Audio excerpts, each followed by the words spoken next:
we'll put a little more meat on that bone, that last one. John and I used to travel together. When John got back from all that time in Vietnam in prison, he was released, he decided he wanted to go back to stay in the military, and he was assigned to the United States Senate and to the military office there that travels with senators when they travel abroad. And John and I put in a couple 100,000 miles together.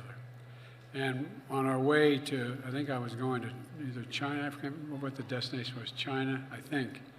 And we stopped in Hawaii. And the chief naval of operations was there, showing me around. They did an event for me. And John kept looking at your mom. Oh, I'm serious.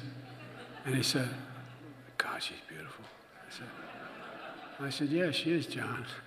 And I said, well, to go up and say hi to her. He said, no, I'm not going to do that. Well, as your mom, I won't go into more detail, but I'll tell you, I insisted that they meet. And I take credit. I take credit for you guys. And I just told your mom. John and I had something in common. We both married way above our station. Way above our station. Cindy, or I should call you Madam Ambassador, thank you for all you've done, all you do, you continue to do. Jack and Bridget, the entire McCain family, and all those who love the McCain family.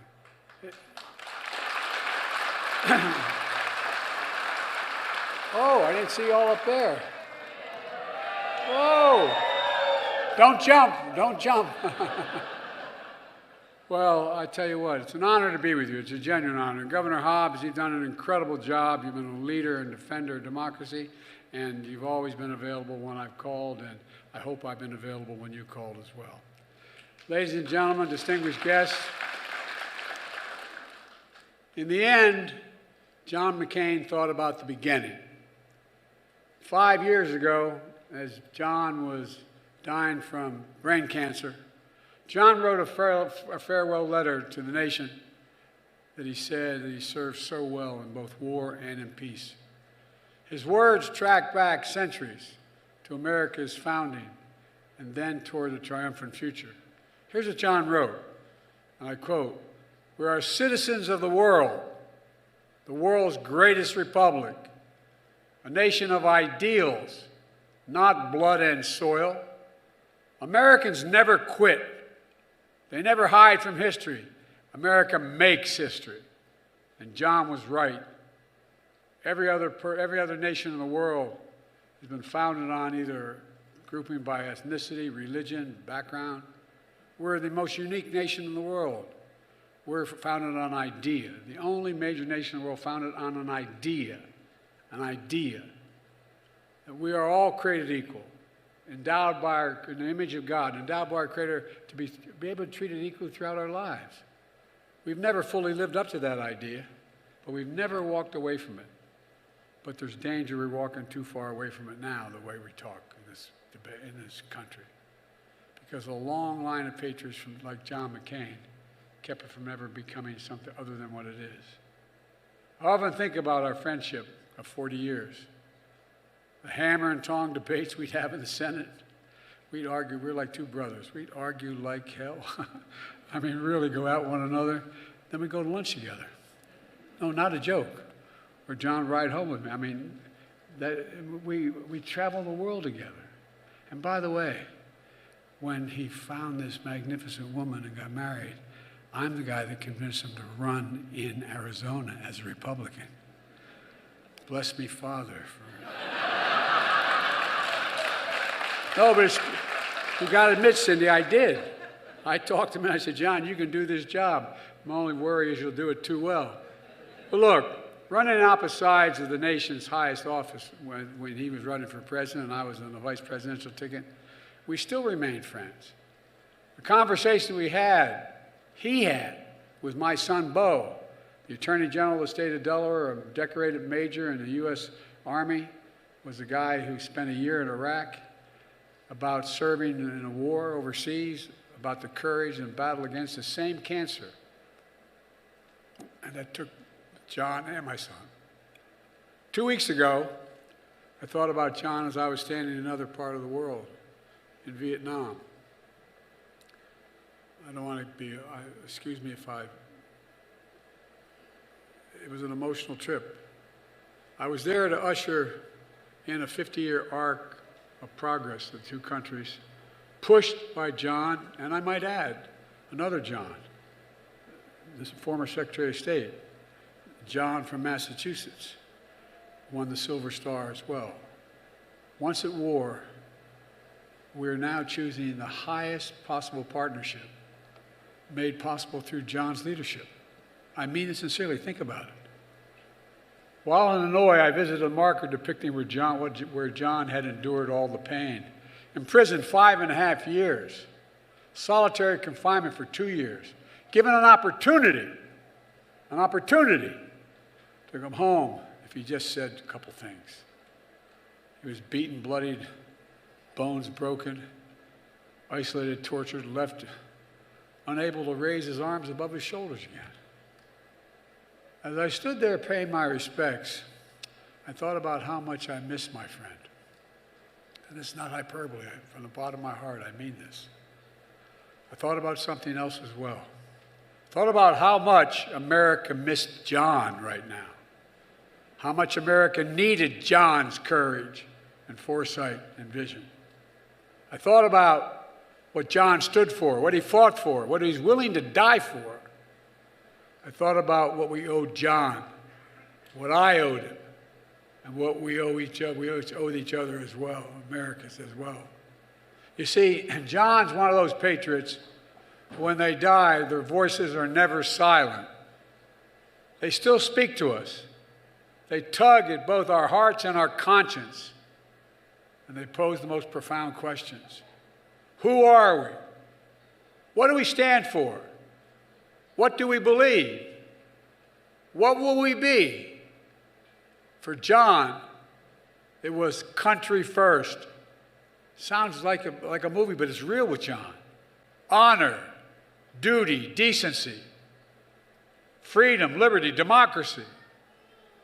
And now history has brought us to a new time of testing. Very few of us will ever be asked to endure what John McCain endured. But all of us are being asked right now, what will we do to maintain our democracy? Will we, as John wrote, never quit? Will we not hide from history, but make history? Will we put partisanship aside and put country first? I say we must, and we will. We will. But it's not easy. It's not easy.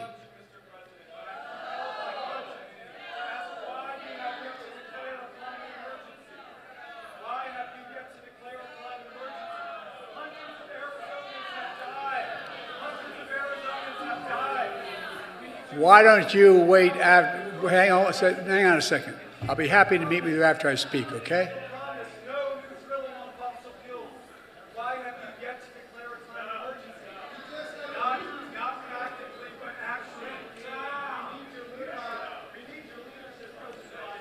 Well, I tell you what, if you shush up, I'll meet with you immediately after this, okay?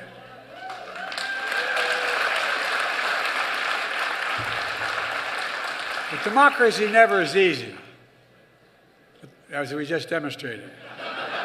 The cause is worth giving our all, for democracy makes all things possible. Let me begin with the core principles. Democracy means rule of the people, not rule of monarchs, not rule of the money, not rule of the mighty.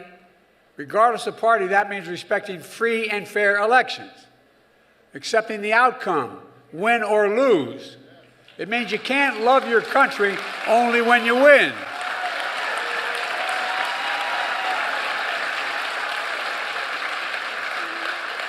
Democracy means rejecting and repudiating political violence. Regardless of party, such violence is never, never, never acceptable in America. It's undemocratic, and it must never be normalized to advance political power.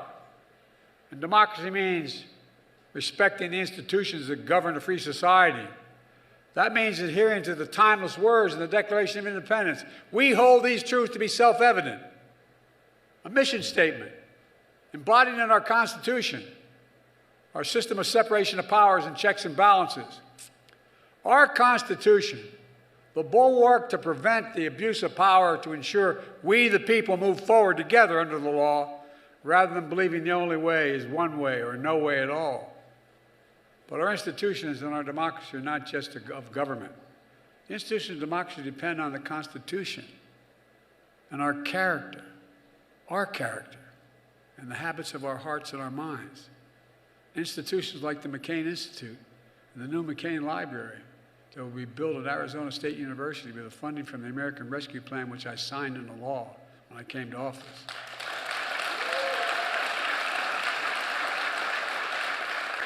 A library that's going to house John's archives, host dialogue and debate, inspire future leaders around the world to serve tens of thousands underserved Arizonans as a reminder of our obligation to one another. These principles of democracy are essential in a free society, but they have always been embattled. Today, let's be clear. While we've made progress, democracy is still at risk. This is not hyperbole. It's a simple truth. A simple truth. I've made the defense and protection and preservation of American democracy the central issue of my presidency. From the speech I made at Gettysburg in the inaugural address to the anniversary of January 6th insurrection, to Independence Hall in Philadelphia, to the speech I made at Union Station in Washington. I've spoken about the danger of election denialism, political violence, and the battle for the soul of America. Today in America, to honor an institution devoted to the defense of democracy, named in honor of a true patriot, I'm here to speak about another threat to our democracy that we all too often ignore. The threat to our political institutions, to our Constitution itself, and the very character of our nation. Democracy is maintained by adhering to the Constitution and the march toward perfecting our union by protecting and expanding rights with each successive generation, including that little guy. He's going to talk about it. And it's okay. In my house, kids prevail, okay? This adherence isn't optional. We can't be situational. We can't be only there when it's good for yourself. It's constant and unyielding, even when it's easy, and most important, when it's hard. For centuries, the American Constitution has been a model for the world, with other countries adopting we the people as their North Star as well. But as we know how damaged our institutions of democracy, the judiciary, the legislature, the executive, have become in the eyes of the American people, even the world, from attacks within the past few years. I know virtually every major world leader. That's what I did when I was a senator, as vice president, and now. Everywhere I go in the world, and I've met now with over 100 heads of state of the nations of the world. Everywhere I go, they look and they ask the question, is it going to be okay? Think about this. First meeting I attended of the G7, the 7 wealthiest nations in the world, in Europe, the NATO meeting. I sat down, it was in January, after being elected, the late January, early February, and it was in England. And I sat down, I said, America's back.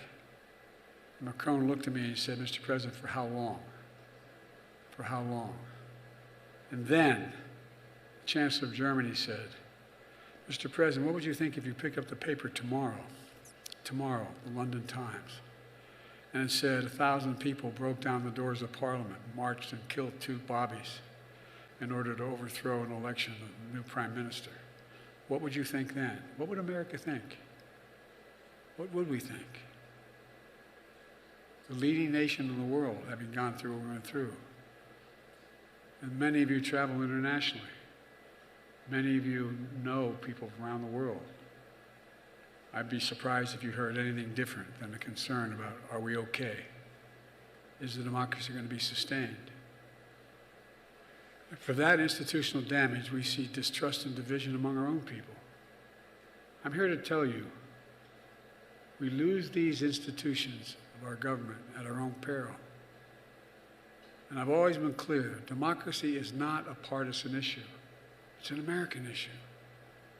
I've come to honor the McCain Institute and Library because they are a home of a proud Republican who put his country first. Our commitment should be no less, because democracy should unite all Americans, regardless of political affiliation. And there's something dangerous happening in America now. There's an extremist movement that does not share the basic beliefs in our democracy. The MAGA movement. Not every Republican, not even a majority of Republicans adhere to the MAGA extremist ideology. I know because I've been able to work with Republicans my whole career. But there's no question that today's Republican Party is driven and intimidated by MAGA Republican extremists. Their extreme agenda, if carried out, would fundamentally alter the institutions of American democracy as we know it. My friends, they're not hiding their attacks. They're openly promoting them, attacking the free press as the enemy of the people, attacking the rule of law as an impediment, fomenting voter suppression and election subversion.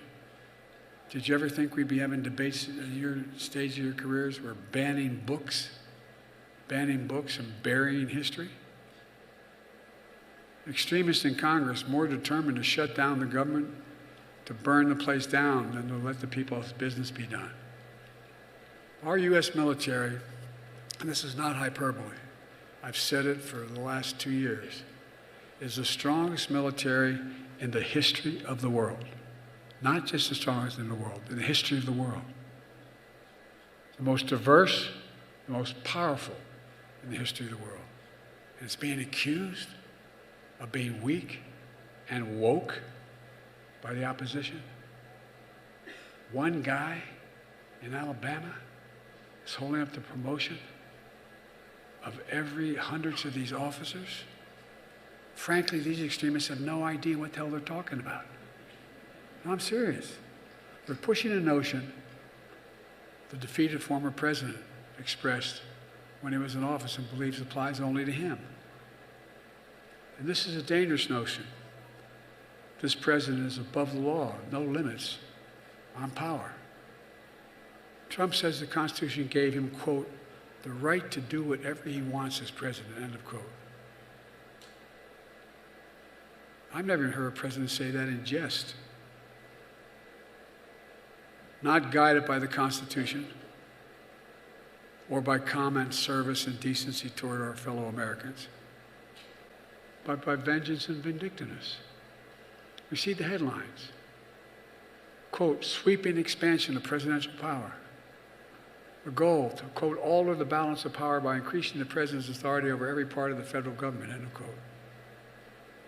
What do they intend to do once they erode the constitutional order of checks and balances and separation of powers? Limit the independence of federal agencies?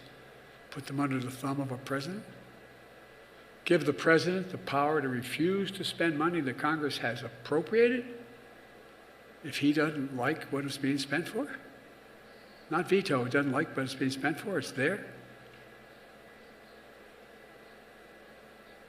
Get rid of long-standing protections for civil servants.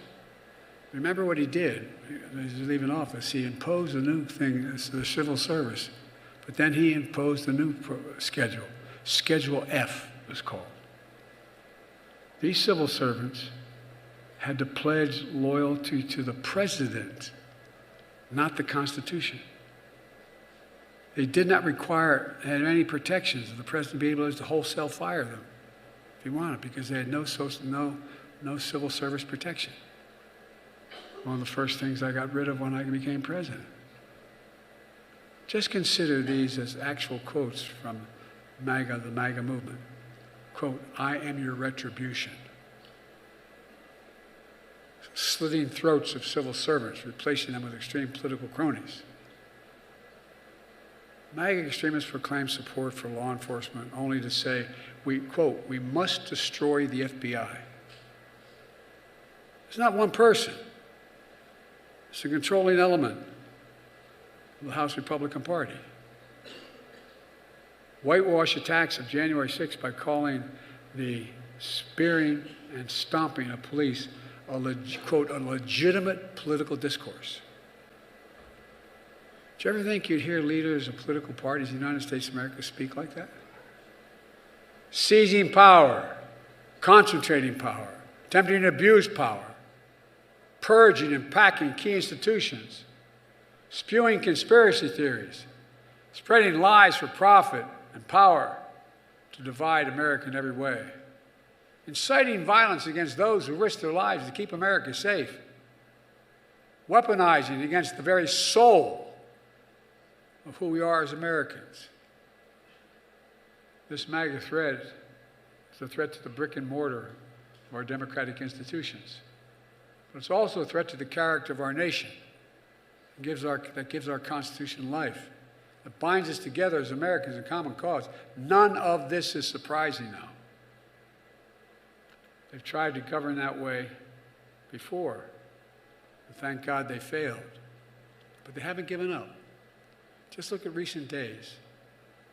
There are accusations of treason against the major news network because they don't like its coverage. I don't know what the hell I'd say about Fox if that becomes the rule. But think about it. I'm joking, but think about it. Tomorrow, I have the honor of overseeing the change of responsibilities of the Chairman of the Joint Chiefs of Staff of the United States military. From one genuine hero and patriot, General Mark Milley, to another, General C.Q. Brown. Both defining leaders of our time. And yet, here is what you hear from MAGA extremists about the retiring patriot general honoring his oath to the Constitution. Quote, he's a traitor, end of quote. In times gone by, the punishment, quote, in times gone by, the punishment would have been death, end of quote. This is the United States of America. This is the United States of America. And although I don't believe even a majority of Republicans think that, the silence is deafening. The silence is deafening. Hardly any Republican called out such heinous statements. Just as they watched one MAGA senator outrageously said blocking the promotions of hundreds of top military leaders and affecting not only those leaders but their families, their children. MAGA extremists claim support of our troops, but they're harming military readiness, leadership, troop morale, freezing pay, freezing military families in limbo. Just as they looked the other way when the defeated former president refused to pay respects at an American cemetery near Paris, referring to the American servicemen buried there, and I've been to the cemetery, as suckers and losers. Quotes. I'm not making this up. I know we all tried not to remember it, but that's what he said. He called servicemen suckers and losers.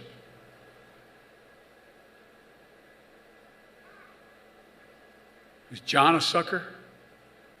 Was my son Bo, who lived next to a burn pit for a year and came home and died, was he a sucker for volunteering to serve his country? The same guy who denigrates the heroism of John McCain. It's not only wrong, it's un-American. But it never changes. The MAGA extremists across the country have made it clear where they stand. So the challenge for the rest of America, for the majority of Americans, is to make clear where we stand. Do we still believe in the Constitution? Do we believe in the basic decency and respect?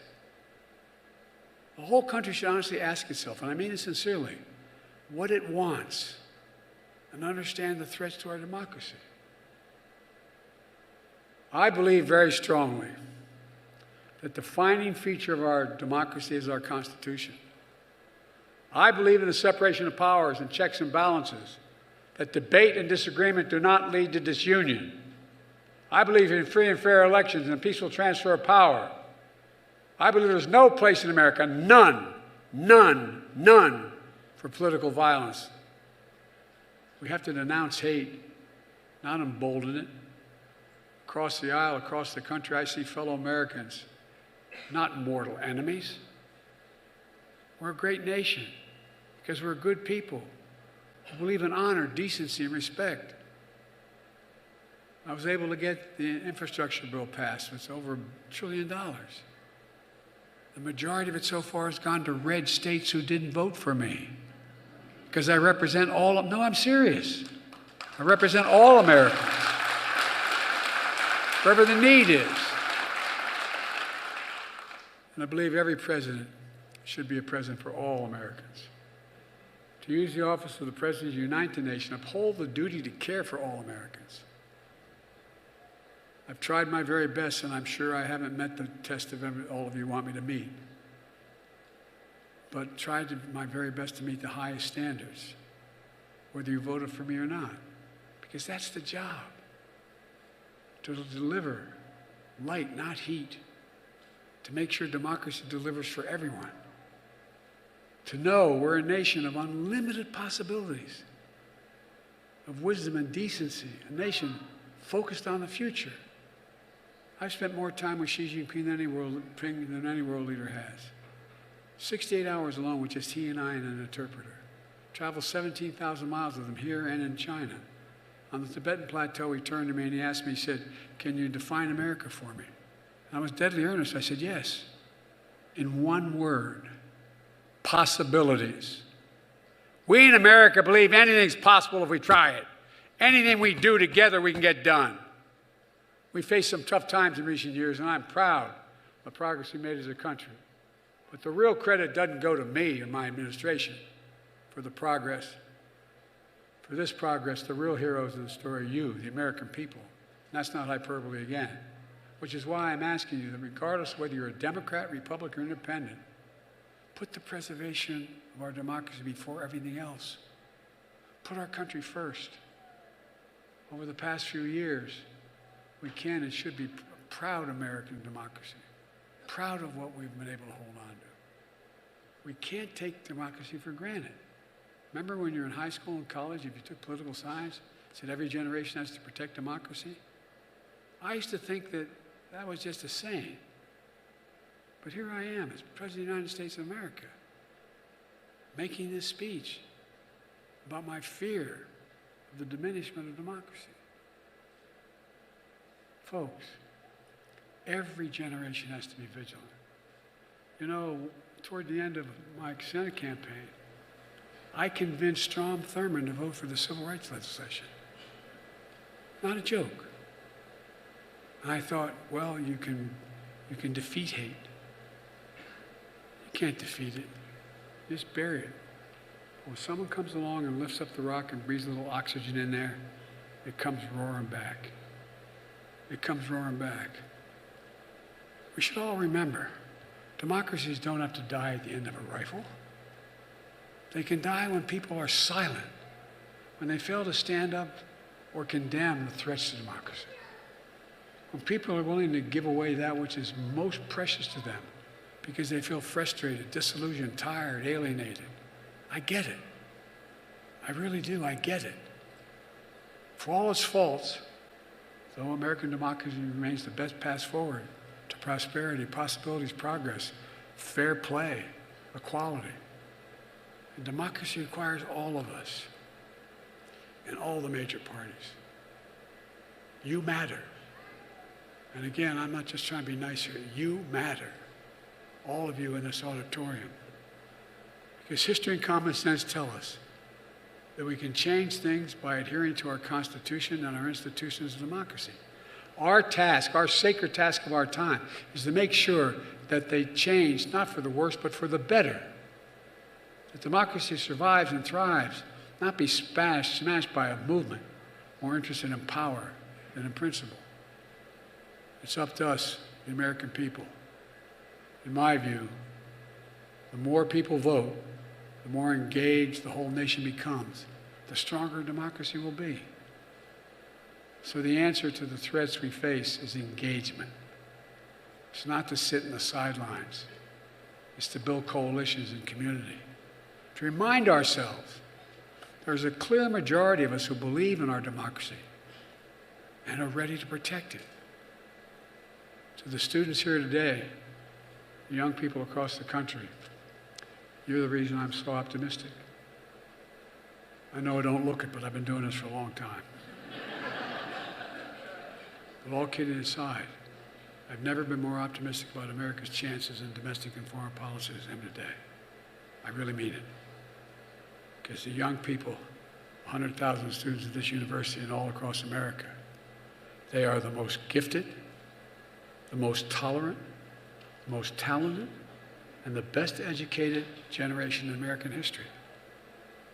And it's your generation, more than anyone else's, who will answer the questions, the legitimate questions the young man asked me a moment ago I'm going to meet with.